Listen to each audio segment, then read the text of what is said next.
Baiklah, kita masuk ke materi sumber daya alam, sumber daya dalam pertanian. Dalam materi ini merupakan pertemuan ketiga dalam mata kuliah ekonomi pertanian, di mana tujuan dari pembelajaran ini adalah mahasiswa mampu menjelaskan tentang sumber daya pertanian terkait dengan ketersediaan dan pengolahannya. Nah, di sini saya menggunakan referensi jurnal dan juga buku pendukung untuk pembelajaran ini. Terus materi yang akan dibahas dalam pembelajaran ini yaitu terkait dengan sumber daya alam, di mana seperti kita ketahui sumber daya alam ini ada yang dapat diperbaharui dan ada juga yang tidak dapat diperbaharui.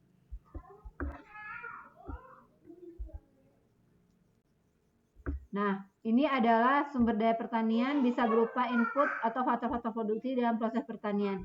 Di mana faktor produksi dalam proses pertanian yaitu terdapat lahan, di sini ada lahan, tenaga kerja, modal, lingkungan, teknologi, manajemen, karakteristik sosial petani. Nah, ini adalah hal yang dari keseluruhan ini adalah hal penting dalam proses produksi pertanian. Selanjutnya dalam ada pelaksanaan produksi pertanian yang kemudian pada akhirnya akan menghasilkan output hasil pertanian.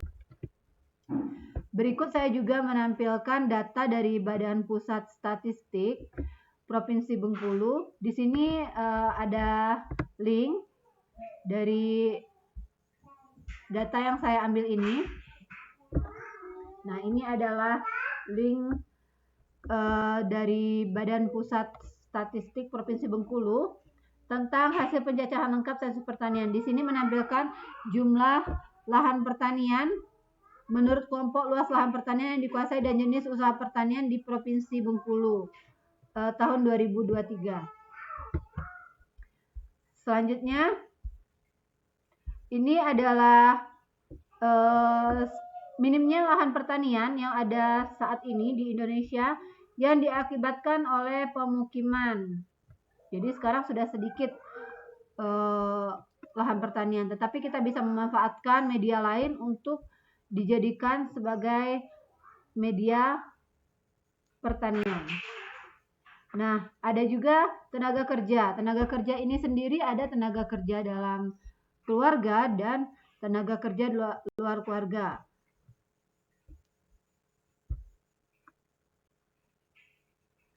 Selanjutnya adalah modal dalam usaha tani, yaitu modal lancar dan modal tetap. Modal tetap ini adalah alat pertanian yang digunakan sarana ya, lebih ke kayak cangkul, terus traktor, peralatan yang digunakan saat kegiatan usaha tani. Terus ada lagi bibit, pupuk, dan pestisida yang termasuk ke dalam modal lancar.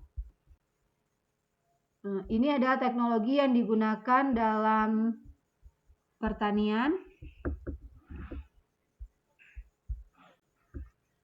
Nah, ini ada sedikit video pendek yang menampilkan tentang seiring dengan perkembangan zaman, teknologi yang diterapkan pada bidang pertanian juga tentunya semakin maju dan canggih.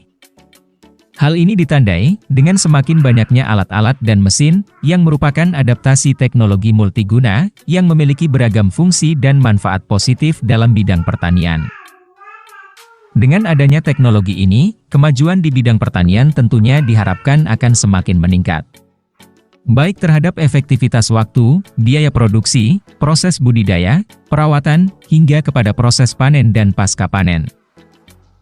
Nah, di video kali ini, kita akan membahas 5 teknologi pertanian canggih yang sangat membantu petani dalam budidaya pertanian. Oke, videonya sengaja tidak saya selesaikan karena masih ada beberapa menit lagi yang harus ditampilkan. Selanjutnya yaitu lingkungan pertanian, segala sesuatu yang berada di sekitar usaha pertanian, baik abiotik maupun biotik. Selanjutnya adalah manajemen atau pengelolaan usaha tani, adalah kemampuan petani dalam merencanakan, mengorganisir, mengarahkan, mengkoordinasikan, dan mengawasi faktor produksi yang dikuasai atau dimiliki sehingga mampu menghasilkan output produksi seperti yang diharapkan. Jadi jika manajemen yang digunakan itu bagus, kemungkinan untuk proses produksinya akan maksimal. Dan selanjutnya adalah karakteristik sosial ekonomi. Karakteristik sosial ekonomi petani yang juga mempengaruhi proses produksi pertanian, terutama dalam proses pengambilan keputusan. Misalnya pendidikan petani, terus pengalaman berusaha tani, terus keanggotaan dalam organisasi usaha tani. Nah, di sini saya memberikan tugas kepada mahasiswa untuk mencari jurnal yang bertema alih fungsi lahan pertanian menjadi pemukiman di Indonesia. Nah, mahasiswa saya arahkan untuk mereview jurnal tersebut. Ya, selanjutnya dalam penentuan kelompok itu saya menggunakan aplikasi Mentimeter untuk menentukan kelompok mana yang pertama kali tampil. Selanjutnya saya arahkan secara individu, mereka membuat ringkasan dari masing-masing review kelompok yang tadi ditampilkan. Dan ini adalah aplikasi Flip yang saya gunakan untuk evaluasi pembelajaran yang tadi dilaksanakan pada pertemuan kali ini. Mungkin itu saja materi yang saya sampaikan pada hari ini. Wassalamualaikum warahmatullahi wabarakatuh.